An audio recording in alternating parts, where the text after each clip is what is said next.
지난 주일 오후 저녁에 영남 지역 7개 교회 찬양제가 있었는데 정말 준비들을 많이 했고 그걸 은혜로운 찬양제를 우리 교회에서 가졌습니다. 등수를 매기자면 단연코 우리 교회가 1등이었습니다. 우리 호산나에서도 참석하신 대원들이 있었습니다. 참 은혜로운 찬양으로 모두를 복되게 하신 그 수고에 감사합니다. 그리고 오늘 예배를 위해서 애쓰고 힘쓰신 모든 분들 고맙습니다. 박수로 축복하겠습니다.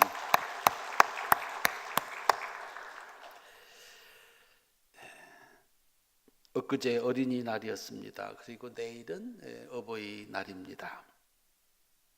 15일은 스승의 날이고 21일은 부부주일입니다.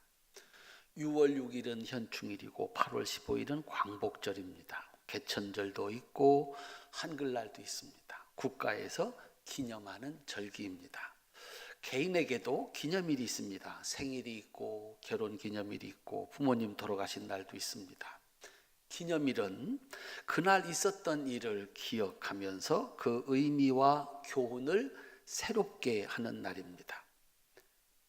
만약에 그날을 잊어버린다면 그것은 그날의 가치가 사라졌다는 것이고 그 의미를 잊어버렸다는 것입니다. 그래서 결혼 기념일을 잃어버린 부부가 한바탕 호되게 싸우기도 합니다. 하나님의 아들이시고 세상의 구주이신 예수님의 일생은 그 자체로 기념일이었습니다. 탄생은 성탄절이 되고 30살이 되어서 시작된 예수님의 공생의 3년은 하루하루가 사람들에게 기념일이 되었습니다. 예수님이 머물렀던 곳은 성지가 되었고 마침내 십자가에서 죽으시고 부활하심으로써 온 세상에 부활절이라고 하는 영생의 기념일을 만들어 주셨습니다. 근데 예수님 일생에서 유독이 어린 시절에 관한 기록은 아주 짧습니다. 헤롯을 피해서 애굽으로 피난 갔다가 돌아오셔서 나사렛에서 사셨다, 이게 다입니다. 그런데 그렇게 묻힐 뻔했던 예수님의 어린 시절 기록이 누가에 의해서 딱 한 번 유일하게 기록이 되어 있습니다. 누가가 기록한 예수님의 단 한 번의 어린 시절 기록은 예수님이 12살 되던 해 6월절에 있었던 일입니다. 한번 따라합시다. 왜 6월절인가? 왜 12살인가? 12살 6월절 날 있었던 일입니다. 첫 번째로 살펴본 것은 왜 6월절인가 하는 것입니다. 41절 그의 부모가 해마다 6월절이 되면 예루살렘으로 가더니 6월절은 하나님과 하나님의 은혜를 기억하라고 하나님께서 이스라엘 백성들에게 명령하신 3대 절기 중에서 가장 큰 절기입니다. 신명기 16장 16절로 17절에 보면 이렇게 되어 있습니다. 너희 가운데 모든 남자는 1년에 3번 곧 무교절과 칠칠절과 초막절에 내 하나님 여호와께서 택하신 곳에서 여호와를 배웁되 빈손으로 여호와를 배웁지 말고 각 사람이 내 하나님 여호와께서 주신 복을 따라 그 힘대로 드릴지니라 라고 말씀을 해 주셨습니다. 1년에 3차례는 반드시 예물을 들고 예루살렘에 올라가서 하나님께 감사의 제사를 드리라는 겁니다. 이스라엘 백성들에게 신앙생활이라는 게 뭔가 그 날을 주신 하나님을 기억하고 예물을 드려서 감사하는 것입니다. 모든 사람이 올라가는데 나는 안 올라간다, 하나님의 백성이 아닙니다. 이스라엘 백성들이 만약에 이 절기를 잊어버리고 지키지 않으면 하나님의 백성이 아니라는 증거가 됩니다. 하나님도 더 이상 그들을 돌아보아 주시지 않습니다. 예수님의 일생이 이렇게 진행이 되다가 12살 때 딱 멈추었습니다.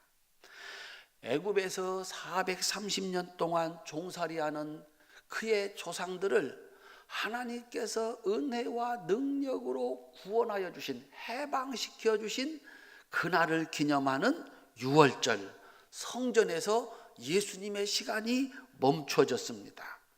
하나님과 그 은혜를 기억해야 되는 그날, 예수님의 아버지와 어머니는 그동안에 잊고 살았던 한 가지 사실, 예수님이 누구인지를 기억해야 되는 사건이 일어난 것입니다.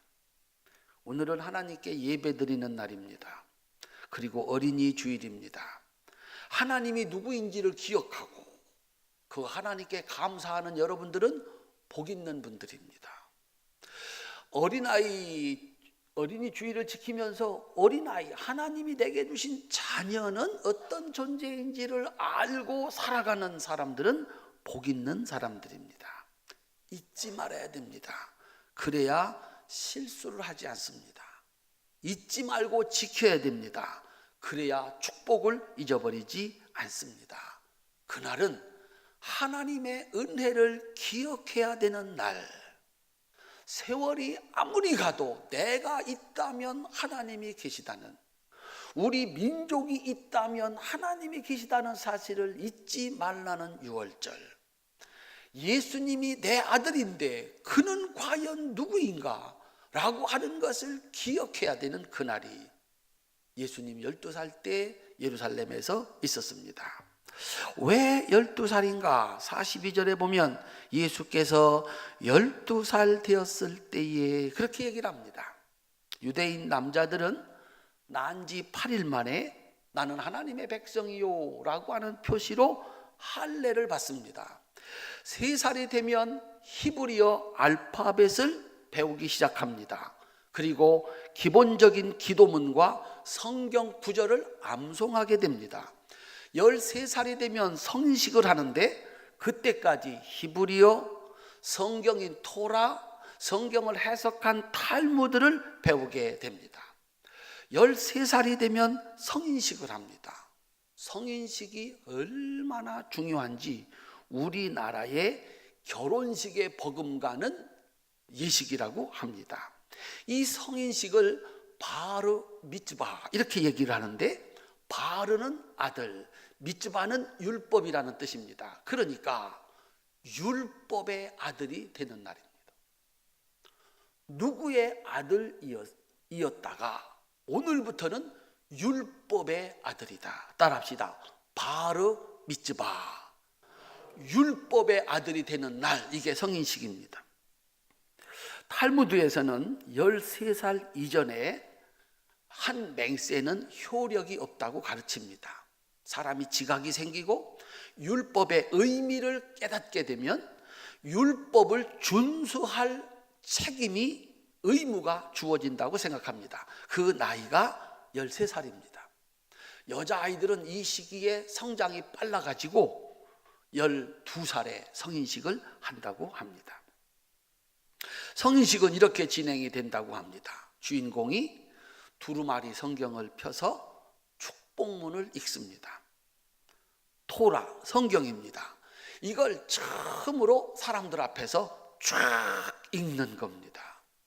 나는 이제부터 이 성경을 따라 삽니다. 나는 성경을 압니다. 읽을 수 있습니다. 오늘부터는 나는 율법의 아들입니다. 라고 선언을 하는 것입니다.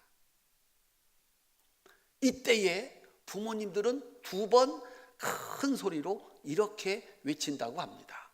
제가 한 번 외칠 때니까 여러분들이 따라서 외치시기를 바랍니다. 책임을 면케하신 하나님을 찬송할지어다. 책임을 면케하신 하나님을 찬송할지어다.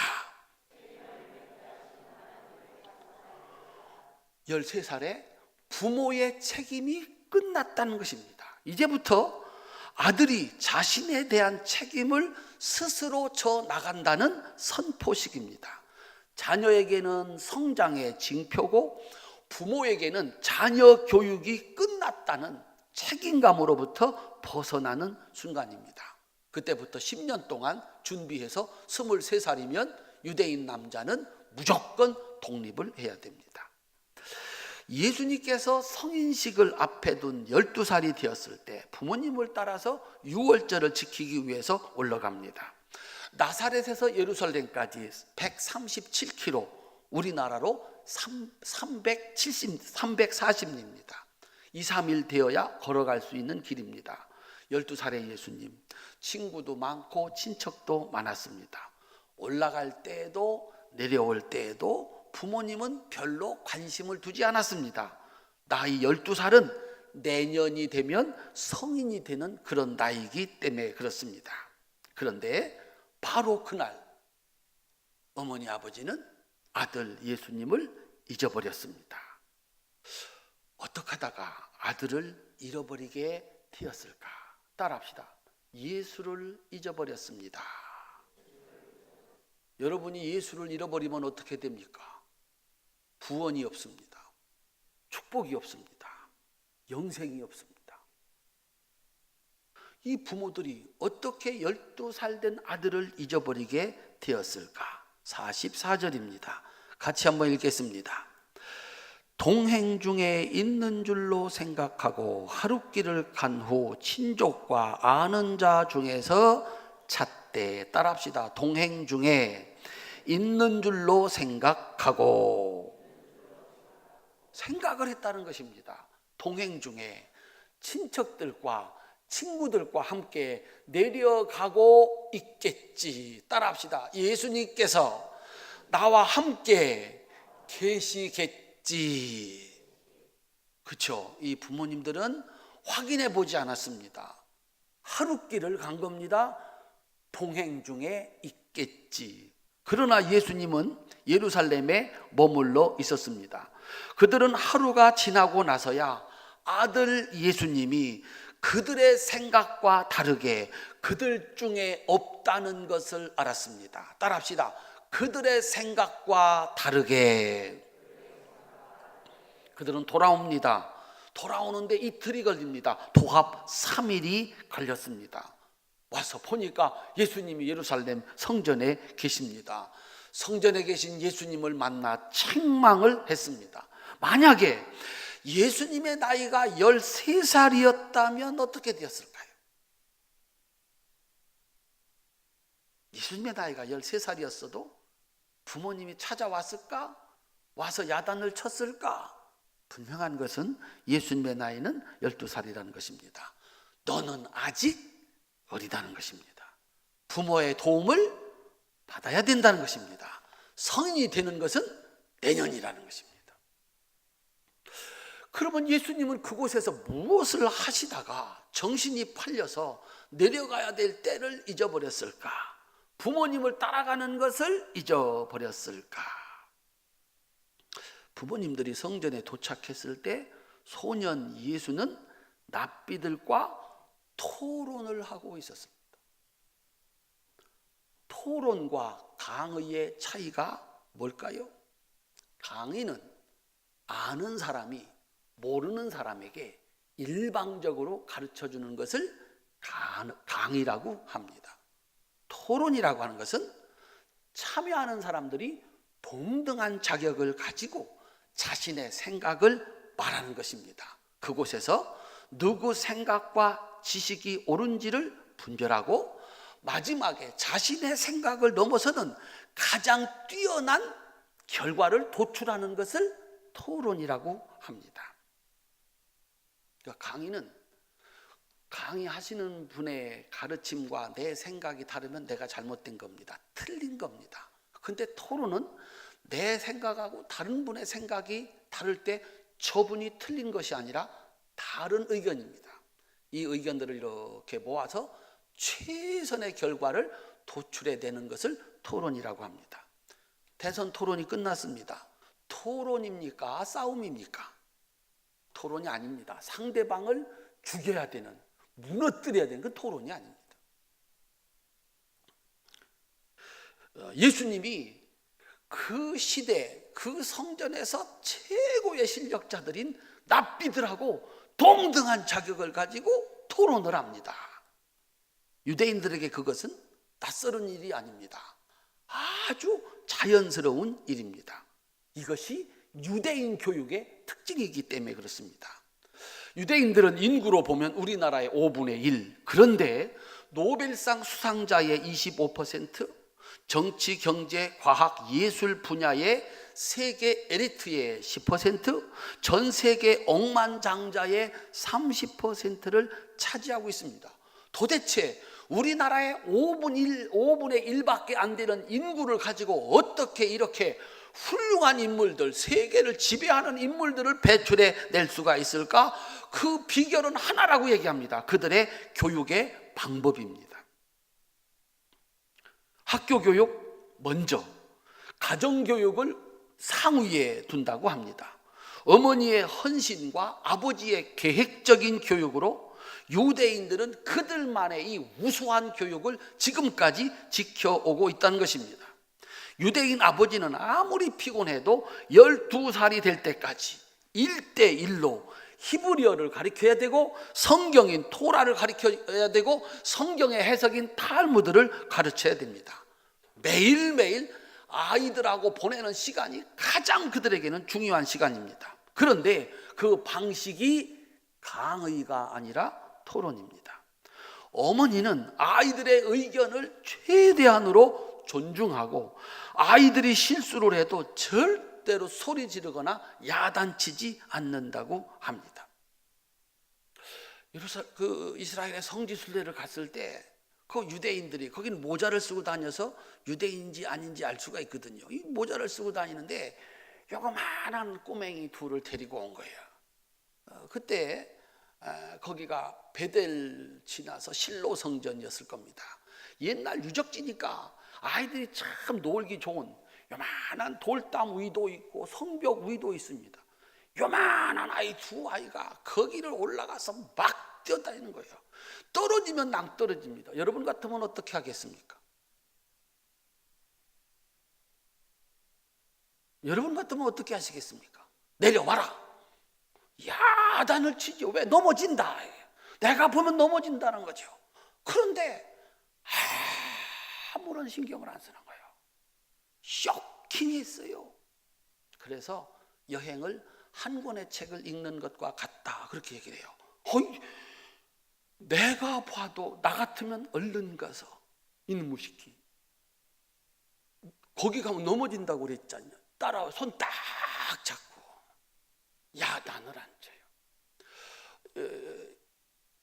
인천공항에서 텔아비브 공항까지 가는데 애들 탔으니까 유대인 애들 막 울죠. 야단 칠까요 안 칠까요?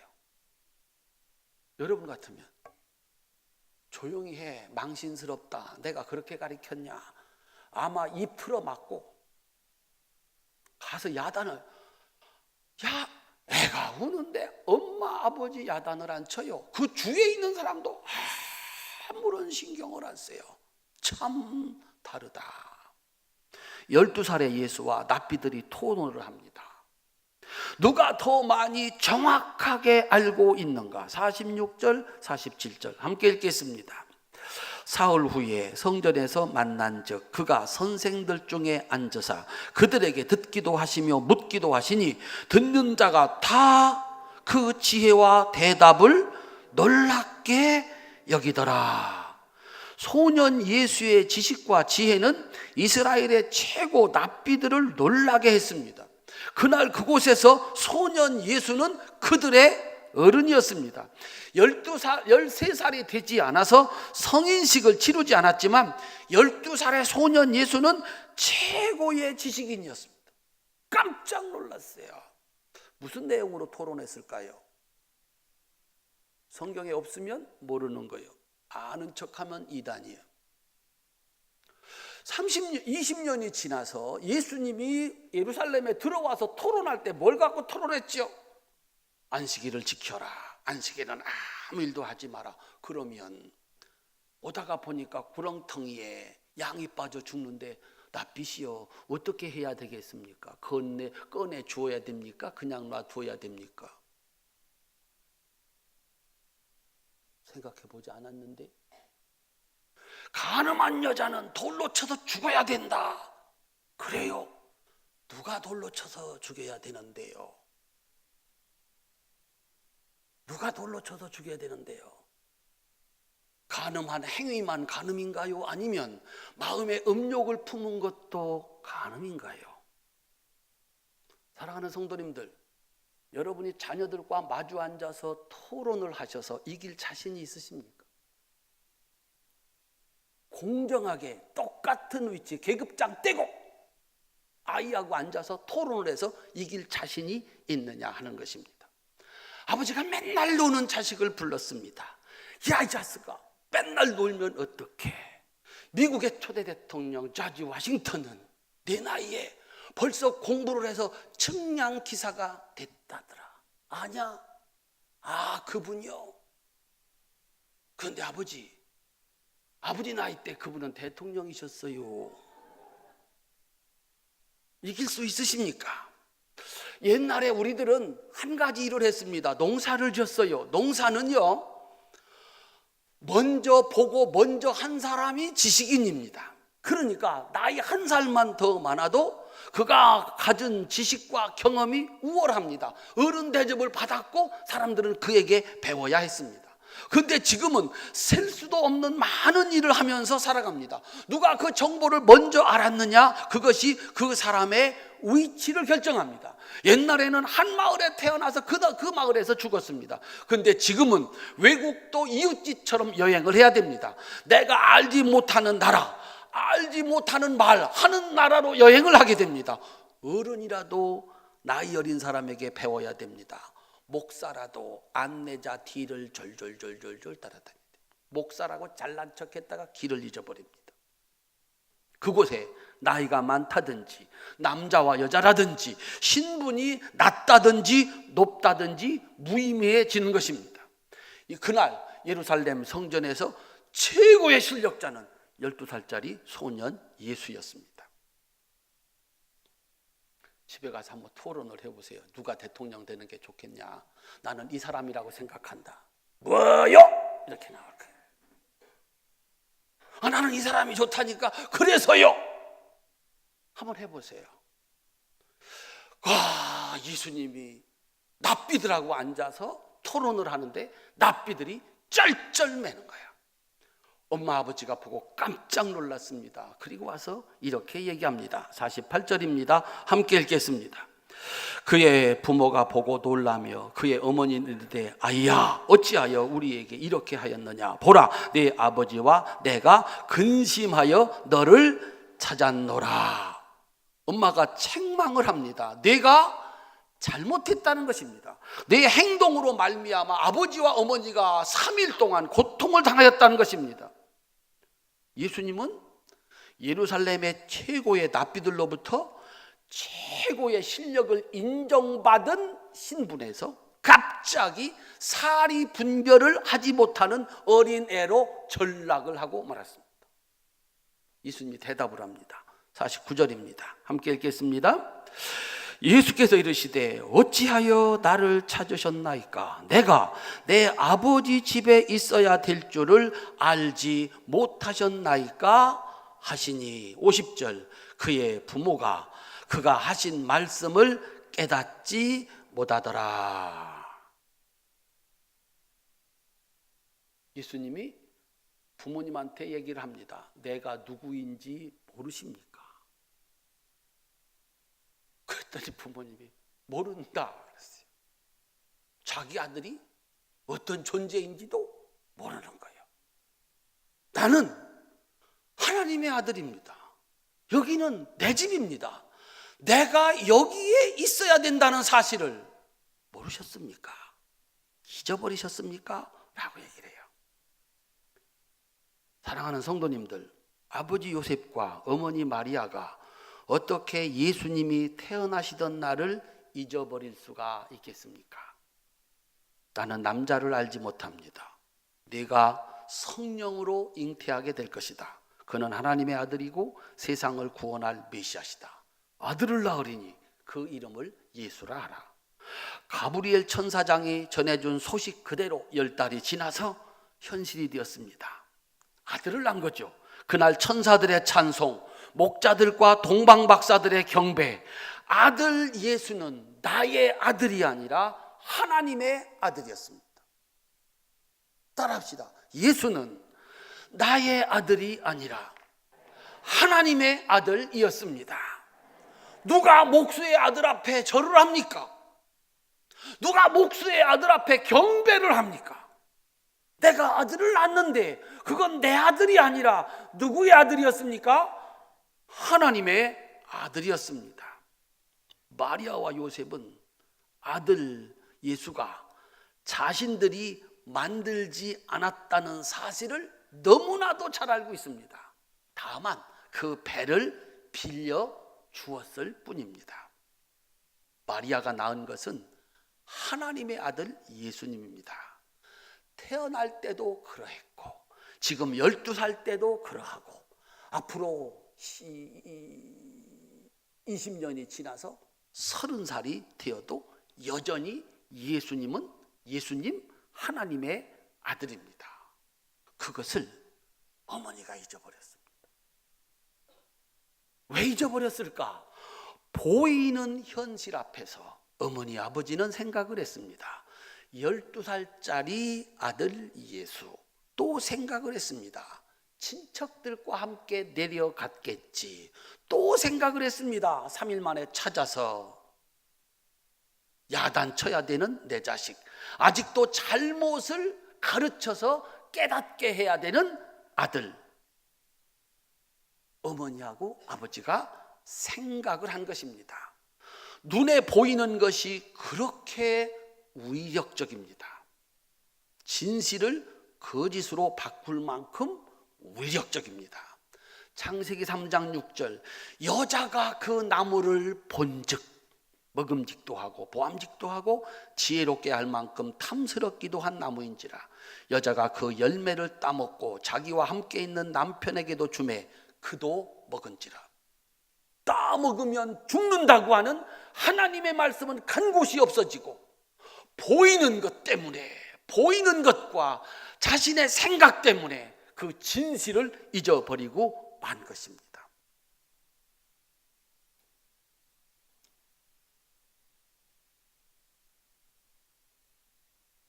(12년의) 세월과 아들 예수가 요셉과 마리아로 하여금 성탄절을 잊어버리게 만들었습니다. 50절부터 52절 같이 한번 읽겠습니다. 51절 52절, 예수께서 함께 내려가사 나사렛에 이르러 순종하여 받드시더라. 그 어머니는 이 모든 말을 마음에 두니라. 예수는 지혜와 키가 자라가며 하나님과 사람에게 더욱 사랑스러워 가시더라. 아멘. 자신을 몰라보는 무식하고 부족한 부모를 부모로 순종하고 3살 버릇 80까지 간다고 하는데 날마다 성장해서 하나님과 사람에게 사랑을 받는, 그 사랑을 점점 더해 가는 예수님은 사람의 아들이 아닙니다. 하나님의 아들, 씨가 다른 하나님의 아들이었습니다. 납비도 아직 눈치채지 못하고 아버지도 아직 눈치채지 못하는데 그 말의 뜻이 무엇인지 모르는데 위대한 한 사람 어머니는 성탄절을 기억해냅니다. 그리고 그 말씀을 가슴에 두었다 그랬습니다. 20년 뒤 예수님이 33살 되었을 때 어머니는 아들 예수가 성전의 주인이 되는 것을 보았습니다. 그리고 내가 부모임내 하고 무식하게 예수를 책망하였던 책망 그대로 내가 어찌 하나님의 아들이냐고, 내가 어찌 성전의 주인이냐고 책망하면서 범죄자로 몰아서 십자가에 처형시키는 것을 보았습니다. 아들을 잃어버리고 이틀 동안 절망하던 어머니는 아들이 죽어 무덤에서 3일 동안 있는 것을 보고 가슴이 찢어지는 시간을 보내야 됐습니다. 예수님은 탄생하는 그날도 12살 된 그날도 20년이 지나서 33살 되었을 때도 여전히 하나님 아들이었습니다. 예수님은 말씀하셨습니다. 보여주셨습니다. 그런데 사람들이 알아채지 못한 것은 보이는 것 때문에, 그리고 그들의 잘못된 생각 때문이었습니다. 같이 내려가겠지, 어린아이가 무엇을 아나, 목수의 아들이 하나님의 아들이라니, 그들의 어리석음과 지혜의 한계에서 나오는 잘못된 생각이 예수님을 잊어버리게 되었습니다. 성탄절을 잊어버리게 되었습니다. 사랑하는 성도님들, 우리 어머니 아버지들, 여러분의 자식은 어떤 존재이십니까? 혹시 잊어버리고 계신 것이 있지는 않으십니까? 아들과 딸을 낳을 때 그날로 한번 돌아가 보시기를 바랍니다. 내가 그를 만들었나? 여러분이 자식을 만드셨습니까? 인류가 탄생한 이후에 모든 지혜와 기술을 가지고 사람을 닮은 존재를 만들려고 하고 있습니다. 인공지능으로 장착을 하고 현대 기술로 무장을 한 로봇을 만들려고 하고 있습니다. 못 만듭니다. 불완전합니다. 그런데 여러분은 뱃속에서 단 10개월 만에 자식을 만드는 일을 위해서 뭘 하셨습니까? 엄마들 뭘 하셨습니까? 먹는 것 잘 잡숫고 그동안에 안 땡기던 것 더 먹고 그동안에 먹고 싶던 것 몸에 안 받아서 못 먹고 구역질 몇 번 하고 10개월 동안 이렇게 하고 다닌 것밖에 없는데 인류가 지금까지 쌓은 모든 기술을 축적해서 만들려고 하는 로봇, 그 로봇을 만들 수 있는 사람을 여러분들이 낳습니다. 여러분이 만드셨습니까? 여러분들이 장난감 하나라도 만들 수 있습니까? 그런데 어떻게 자식을 만들 수 있다고, 내가 내 자식을 만들었다고 생각을 하느냐 하는 것입니다. 마리아는 이 자식은 우리가 만든 것이 아니다는 사실을 너무나도 잘 알고 있습니다. 잊어버렸을 뿐입니다. 최소한도 우리가 아는 대로 자식을 만들려고 하면 남자와 여자가 있어야 되는데 남자가 없었던 겁니다. 남자와 여자가 둘이 앉아서 사람을 만들 수 있나? 아닙니다. 따라합시다. 사람은 사람을 낳습니다. 사람은 하나님의 아들을 낳습니다. 큰 소리로 아멘 하시기를 바랍니다. 여러분이 낳은 자식이 여러분의 자식이 아닙니다. 여러분이 낳은 자식은 누구의 자식이요? 하나님의 자식입니다. 하나님이 이 속에서 만드시는 거예요. 여러분이 자식을 만들기 위해서 뭔 일을 했냐? 오늘은 남자로서 여자분들에게 뭔 일을 했냐? 조금 더 먹고 어떤 거 안 먹고 어떤 거 먹었을 뿐인데 따라합시다. 하나님이 만드셨습니다. 오늘 여러분들은 그날을 기억해내야 됩니다. 그래서 이 아이가 하나님을 섬기는 날, 하나님을 뭐라고 부릅니까? 아버지라고 부릅니다. 여러분은 하나님을 뭐라고 부릅니까? 촌수가 어떻게 되십니까? 아들도 하나님을 아버지라고 부르고 아버지도 하나님을 아버지라고 부르고 이 둘은 뭡니까? 형제입니다. 교회에 들어오면 모두가 다 하나님의 자녀입니다.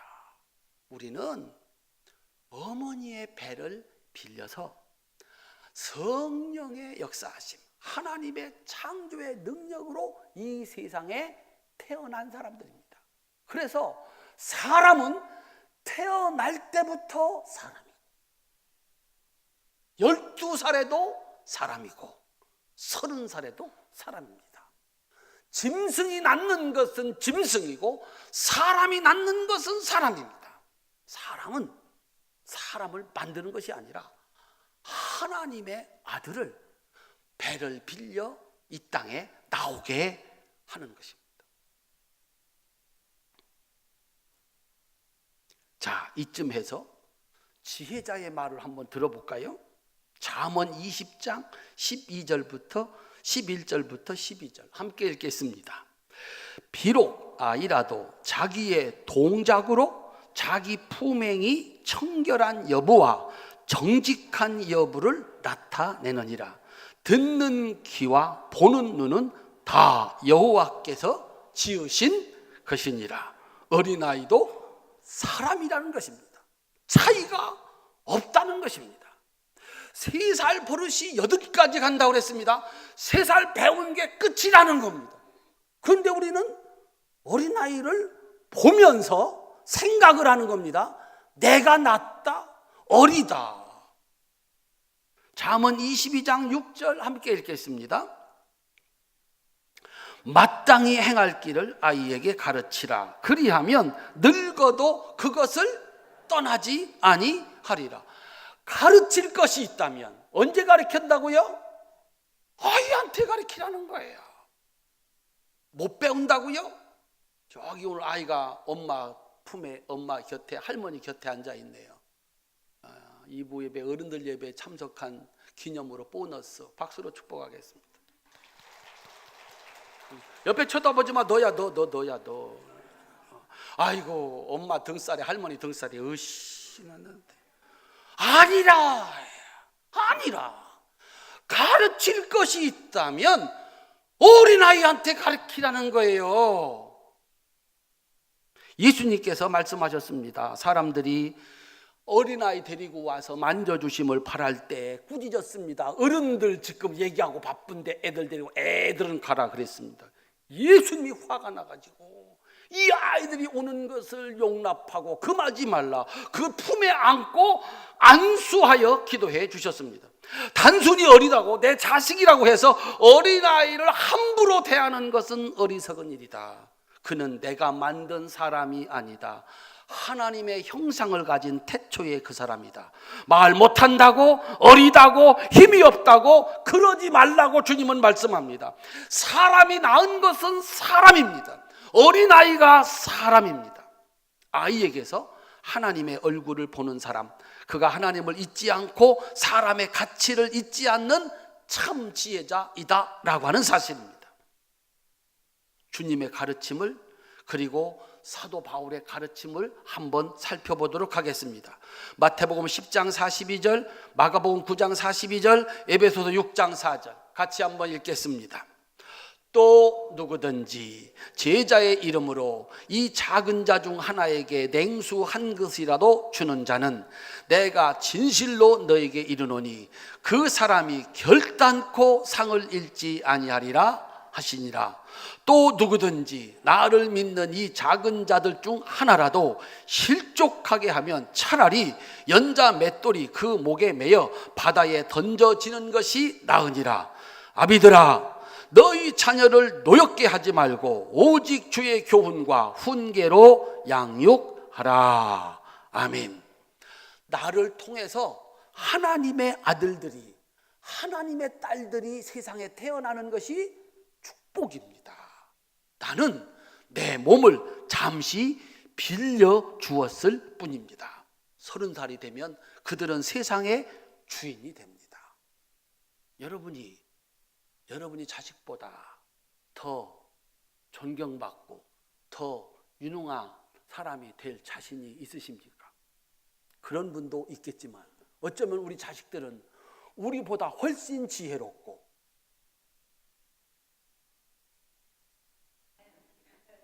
우리보다 훨씬 지혜롭고 우리보다 훨씬 능력이 많고 우리보다 훨씬 높은 지위에서 일을 하게 될 겁니다. 그때 우리는 다 그 앞에 엎드려 경배를 해야 합니다. 때로 그는 나보다 우월한 인간입니다. 단 한 가지, 지금 그가 나보다 나이가 어리다는 것이고 내가 나았다는 것뿐입니다. 요셉과 마리아는 성탄절의 예수를 기억했어야 합니다. 그때 하늘의 천사와 땅의 현자들이 아기 예수께 드렸던 그 경배를 12살에도 30살에도 그리고 부활하신 그때에도 동일하게 드렸어야 합니다.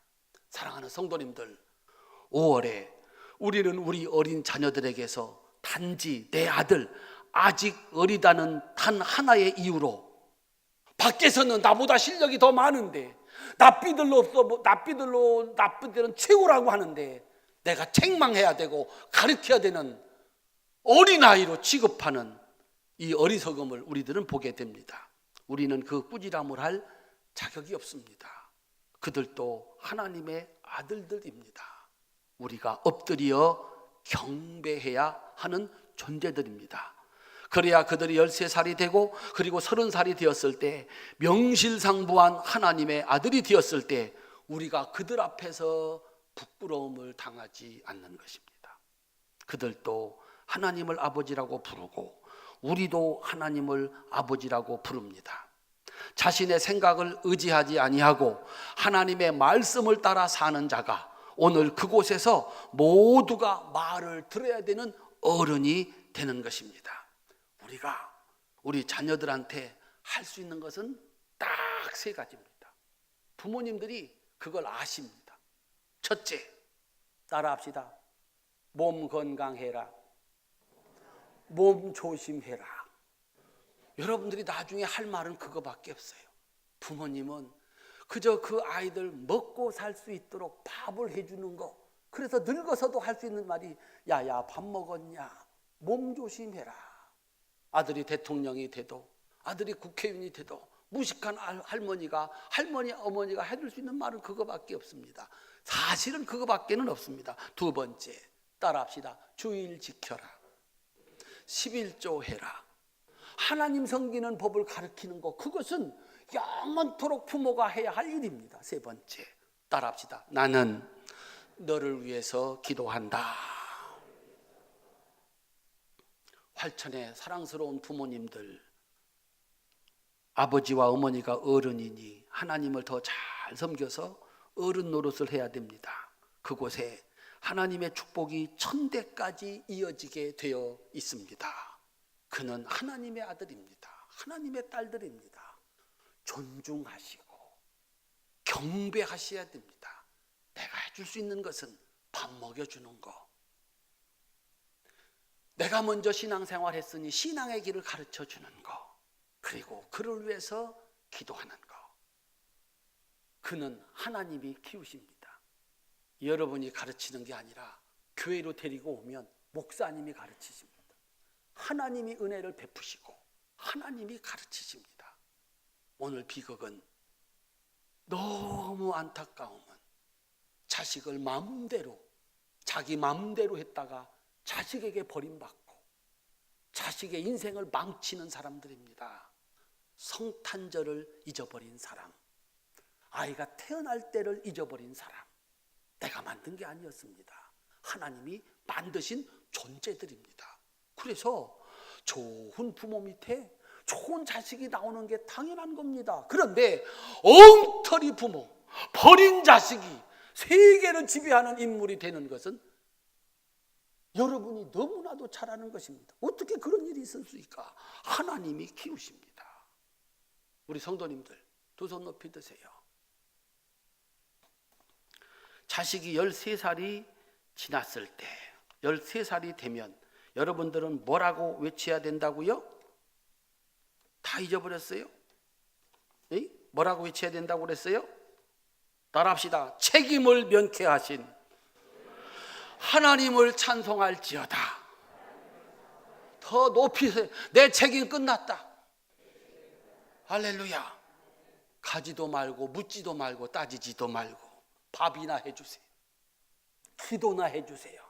마음껏 걱정하지 마세요. 하나님의 자식들이야. 하나님의 형상을 가진 사람들이야. 우리나라 사람들이 유대인보다 미련한 것 같아. 다음 주는 부모님 얘기를 할 거예요. 가정의 달이요. 오늘은 아이들 얘기를 했어요. 잘 먹이세요. 기회 있을 때. 엊그제 라디오를 들으니까 그런 얘기를 하더라고요. 어머니 음식은 영원한 것이 아니라 사라진다. 그 자식들이 어머니 음식이 참 좋은데 그 어머니 영원히 사는 것 아니래요. 여러분이 자식들한테 밥을 먹일 수 있는 시간이 그렇게 많지가 않아요. 그리고 어느 땐가는 떠나야 돼. 해줄 수 있을 때 잘 해주세요. 그리고 신앙생활 잘하는 법을 가르쳐 주세요. 그리고 그를 위해서 쉬지 말고 기도하세요. 그러면 책임 끝이라는 거야. 시작. 그리고 두 내외 잘 놀러 다니세요. 잘 놀러 다니세요. 고만 신경 쓰시고. 그래서 우리 자녀들이 하나님이 주신 그 은혜를, 은사를 가지고 마음껏 그의 인생을 펼쳐나가서 이 다음에 컸을 때 우리가 그 앞에 경배하는 나보다 낫습니다, 당신이 나보다 낫습니다 라고 말할 수 있는 축복이 우리 성도들 가정에 넘치시기를 주님의 이름으로 축원합니다. 기도하겠습니다.